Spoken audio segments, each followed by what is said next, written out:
Welcome to Decoding Retirement. Hi, I'm your host, Bob Powell, and today we're going to go behind the scenes with Fritz Gilbert. He is the author of Keys to a Successful Retirement and publisher of the Retirement Manifesto blog. Fritz, welcome. Thank you, Bob. I'm honored to be on with you. Oh, it's a pleasure to have you here. I want to start here. I often say to people that they need to retire to something rather than from something.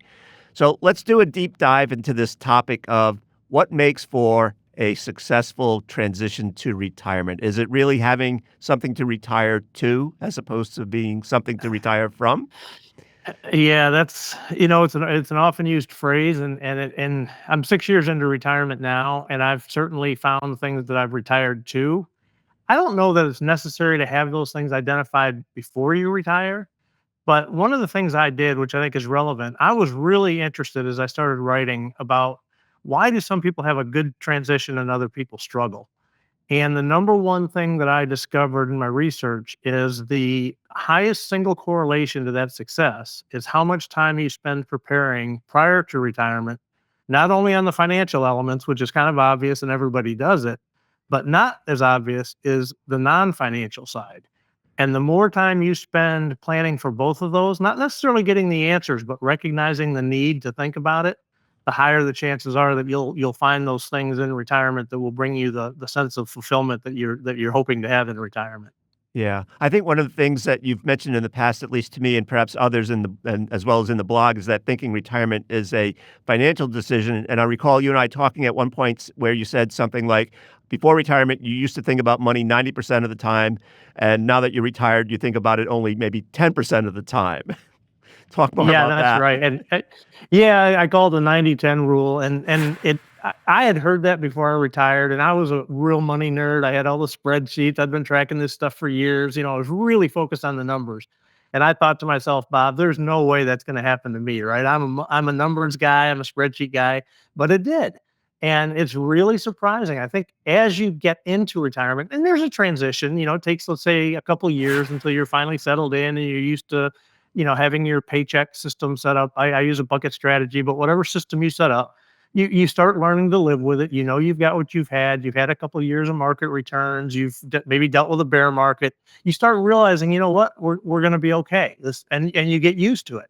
And as that transition happens, you find yourself thinking less about the money because you've kind of worked through the kinks and you know what you have to spend, and you start thinking about what am I going to do with my life? What's going to be what's going to get me that fulfillment and that excitement every day?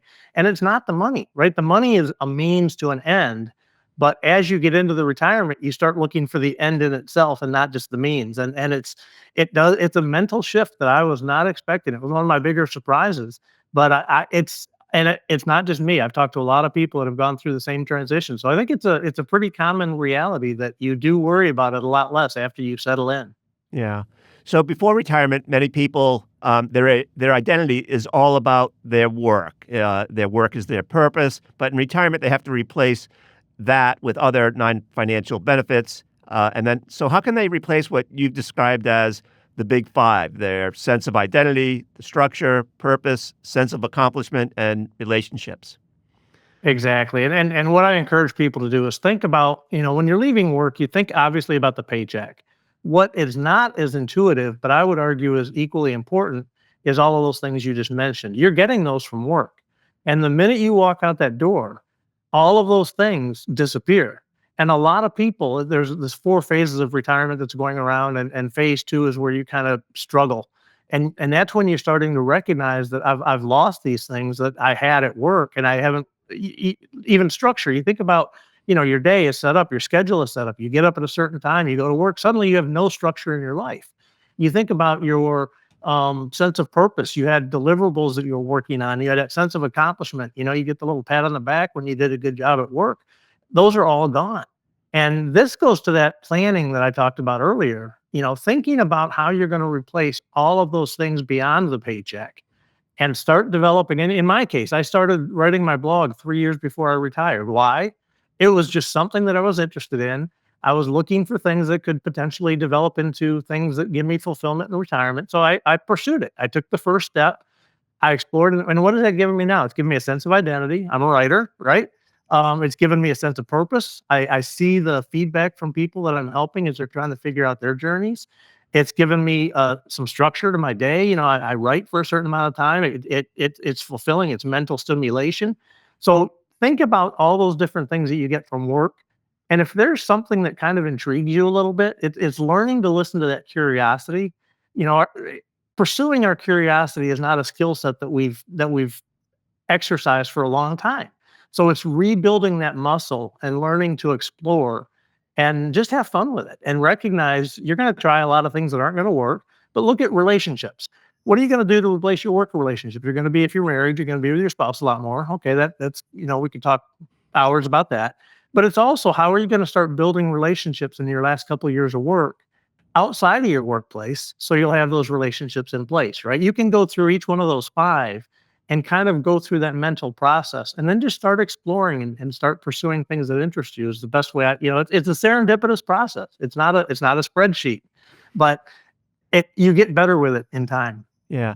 Fritz, you mentioned something that I think may be lost on some people, which is this notion of you began 3 years before retirement, this process of trying to find another purpose, another identity. Most people I talk to, sometimes they get to retirement and then start thinking about what to do, not necessarily 3 years in advance. So in a way, you sort of test drove retirement. Is that sort of the key to success here too? Is that you think about it long in advance, far in advance? It certainly helps, Bob. It's been demonstrated that the more you do in advance in terms of this planning, the smoother that transition will be. Now, you're right. Most people don't recognize this, right? Most people recognize the financial need. Some don't even recognize that, let's face it. But most people recognize the financial need, but very few recognize these non-financial elements. So it's okay to wait until you retire. It's just going to make you're going to go through those periods of, let's say 6 to 12 months. And I hear from readers all the time that are in this phase where they're a little bit disjointed. They just don't quite feel right and they're not sure why.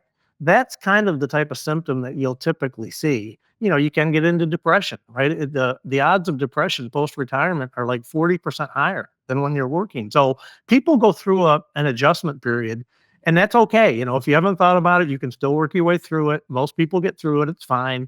But it definitely helps if you can think about these as you're doing your retirement planning instead of waiting until after you've retired. Yeah, and you probably have spoken to the same type of person who maybe they've retired, they haven't thought about it, and then after they've retired and they get, for whatever reason, they haven't figured out what to do, and then they go back to work doing the very same thing that they left because they couldn't find whatever, a sense of purpose or fulfillment in retirement because they didn't spend the time thinking about what to do. Exactly. And there's in my mind, there's nothing wrong with that, because if you go back to work, you will find those, let's just say five and make it simple. You'll find those five things that you don't realize you're looking for, and it solves it.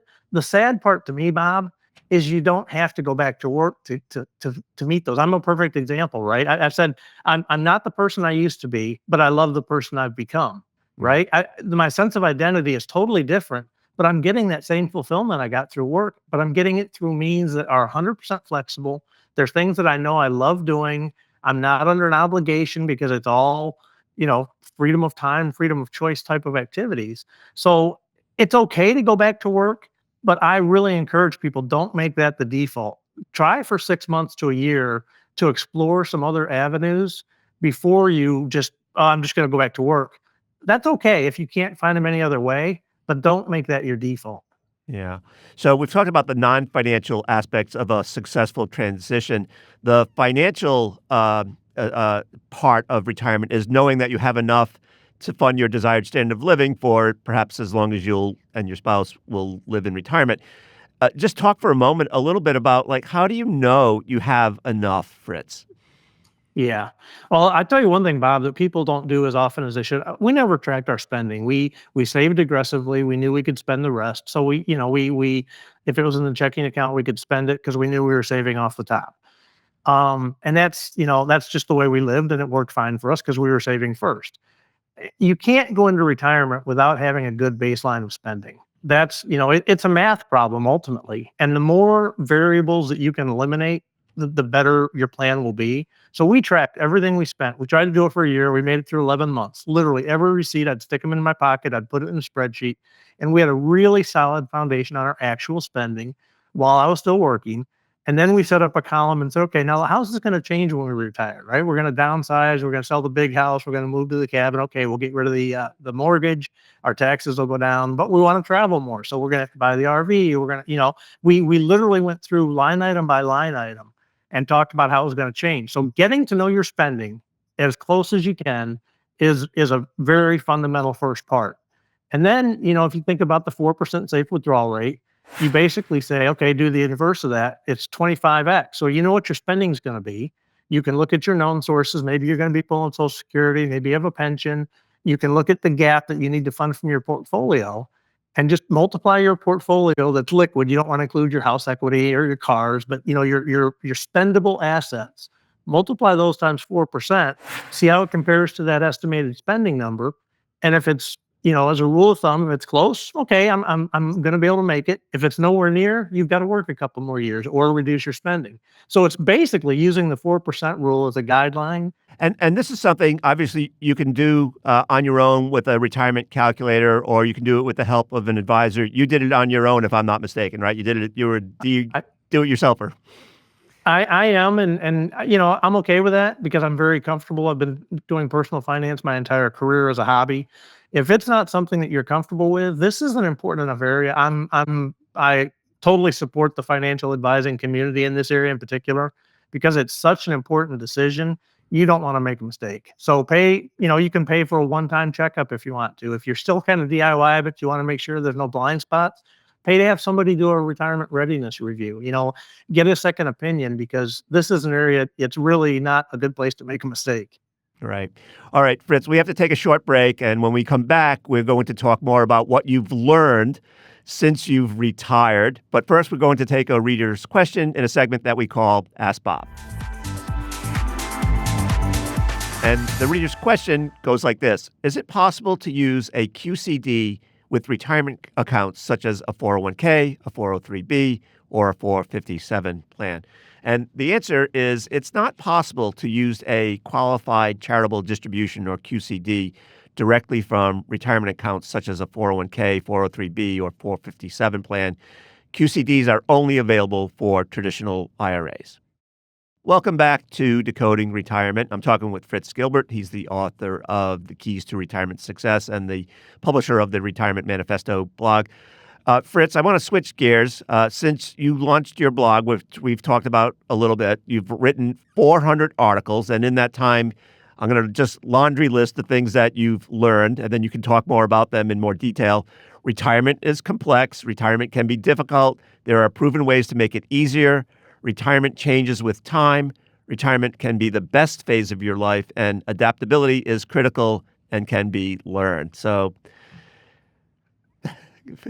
that's it in a nutshell. Yeah. I had fun writing this article, Bob, because it really gave me time to pause and reflect and go back. And I started 3 years before I retired. So the way I put it in the article is 3 years we're preparing for retirement, 3 years we're making the transition, and 3 years were, hey, I've kind of figured this out and it's getting good, right? So it's kind of nice how it's split up into thirds. But those were really the things I took away from it in terms of the key learnings.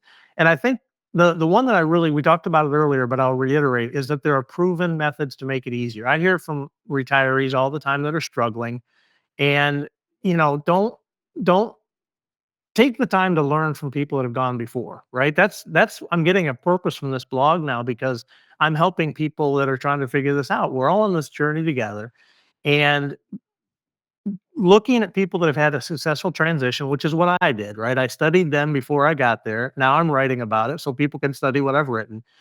Learn from people that have had a successful transition and apply those methodologies in your own retirement planning is probably the biggest thing I've learned. It's a repeatable process that's demonstrated to have a success. So that's probably the biggest one is there are ways to do this. And if you're struggling, find people that have done it before you and replicate some of the things that they're doing is probably the biggest learning I've had. Yeah. So that's comforting and reassuring. But you also said at the beginning that it's complex. And one of the things that I've said when I've given speeches, I sort of start my speeches by saying retirement, it's complicated, it's filled with contradictions, and it's changing all the time. And I highlight, for instance, the new laws that come into play, the new regulations that come into play, the new products, the new research. And in order to be successful at retirement, you have to sort of take all this complication and maybe simplify it. But talk for a bit about how complex it can be and how difficult it can be. Yeah, and I think most people when they think about that, as I did, you think about the financial difficulties, right? How am I going to do Roth conversions? How am I going to start paying estimated quarterly taxes, right? There are so many financial complexities, and you're right that those change all the time. You've got to pay attention to it. If the tax rate changes, what does that do to your Roth conversion capability? If you're planning on having subsidized ACA healthcare because you're not yet 65, how does a Roth conversion affect your eligibility for subsidies, right? There's a lot of stuff there. But I would challenge people that the real complexities are on the non-financial side, which aren't intuitive. And that's those things we talked about earlier, replacing those 5 other things you got from work and finding your way through that. I've written 400 articles and I still have 400 articles in my head, right? There's so much content here because it's a challenging change. Change is hard to begin with, and retirement is one of the biggest changes you'll face in your life. So I think don't just say, "Oh, I'm just going to retire," and it's not a big deal. It is a big deal, and it's a big deal financially. So get help if you need it, but it's also big on the non-financial elements. So don't just assume it's going to be fine. I'm just going to take vacation and play a lot of golf and lay on the beach. You'll be bored in 6 months, and you'll be like, "This isn't what I expected it would be." Yeah. As you think about what you've learned, talk a bit about retirement as a household decision. It's not just you; it's you and your spouse, and for others who may be in a similar situation. There are couples that we're talking to today, and how does that Yeah. change the picture? Yeah, and I wrote a chapter in my book about this, and this gets into the relationship side as well. It's really important. People think it's the biggest changes for if you got a non-working spouse, which I did. My wife was a caregiver for her mom. She had Alzheimer's, etc.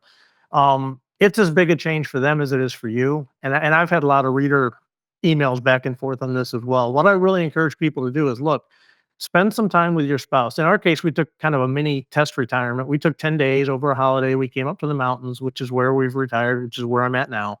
And we were still living in the city, but we came to the mountains for 10 days and we said, look, I'm going to try, it was over a holiday. I'm going to try not to do many emails.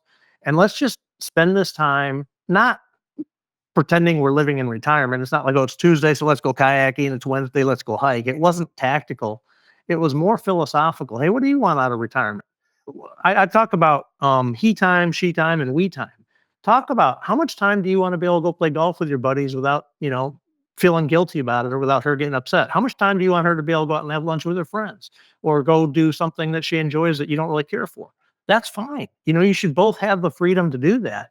But there's a lot less conflict if you've talked about it beforehand. So you both kind of know, hey, do you want to travel or do you want to be more homebound? What kind of travel do you want to do? Should we get an RV or do we want to do one big international trip every year? Getting the input from both sides is really important because then when you get into it, you've got enough other adjustments you're going to be making already to at least have had time to talk about it beforehand and understand the expectations of both people going in. It really does help with the transition and then have ongoing regular conversations. Carve out time to go have a nice, dinner date and just talk about, hey, how's it going? Are you happy? Or my wife discovered this charity work, and that was kind of that was one of those cases where she had been a caregiver for her mom. Her mom passed away, and neither one of us really appreciated how big of a change that was going to be in terms of her having a purpose and these things we talked about, the non-financial elements. She was getting a lot of those by giving care to her mom. So in the blog that you wrote where you sort of recapped the 400 articles, you also mentioned some of the biggest surprises. Retirement is nothing like I thought it would be. I'm not who I used to be. Spending money is hard. Mindset matters. Focusing on others is more rewarding than focusing on self. Talk more about that in the time that we have left. Yeah, boy, I could talk for hours about this stuff, Bob, as you know, but I think nothing like I thought it would be. I think that's an interesting one. I thought a lot about retirement, and I wrote an article 3 months before I retired called "The 10 Commandments of Retirement," and it was my mindset going in. Have an attitude of gratitude, find a way to give back to others. It was kind of more mental what's my approach going to be? I want to make these the best years of my life. So what's my mindset going to be going into it? And those have all been spot on. I wrote an article, Retirement is nothing like I thought it would be. The byline was, retirement is exactly like I thought it would be. And the part that was exactly like I thought it would be was the mindset stuff. I'm going to pursue my curiosity and explore stuff. I've done that. But the places it's led, this building that I'm in now, this is my writing studio, and I've got a woodworking shop on the other side of the wall. I never would have had that on a list of things I would have done in retirement, right? To have a woodworking shop. I wasn't into woodworking, but that came as a result of the charity. So the places that mindset has led me is where those biggest surprises were, but it's also where most of the excitement's been, right? So that's one of them. I think the other one that's good to talk about is spending money is hard. This is a real problem. There's just a study that came out from Alliance, and they found that 48% of Americans are concerned that they're not spending as much as they could, and they're being too frugal because they're afraid of running out of money. It's a real problem, and people don't think about it, but it's hard to think about that nest egg that you've got is going to last. That's what you've got for the rest of your life. So it's a very common tendency to continue to be conservative, underspend. You can determine how much you can safely spend. And in my case, we've set up this bucket system where that amount flows every month into our checking account. And if there's money in our checking account that starts to grow, my wife and I have said, look, if there's money in there by the end of the year, we're giving it away. We're forcing ourselves to spend because it's hard to make that shift, especially if you've been frugal through your career. So don't be surprised if you find it hard to shift from a life of, being pretty conservative and frugal to knowing you can spend this money but still struggling to spend it. That was a surprise for me, but it's a common surprise. So I think that one's relevant. And then the last one I'll say, if you're really struggling with trying to find your purpose and you're in this stage 2 kind of confusion, you're not really sure what you're going to do, I really encourage people, your whole working career, by definition, you've kind of had to be focused on self, right? You're trying to get this promotion, you're trying to do good at work. Well, if you're in retirement, you've made it, you're successful, you've achieved it. It's a really good time in life to start looking at people that maybe haven't made it yet, people that are struggling, and finding a way to use your time to benefit those in need. That's a really rich area to look at, and that's what our charity focuses on. I would argue some of my writing focuses on that. It's people that haven't yet retired. It's a way to help people that are still trying to figure it out. That's others focused, right? So the more things you can find that are focused on others, that's generally a really a good path to look if you're trying to figure out what you want to do in retirement. Mm.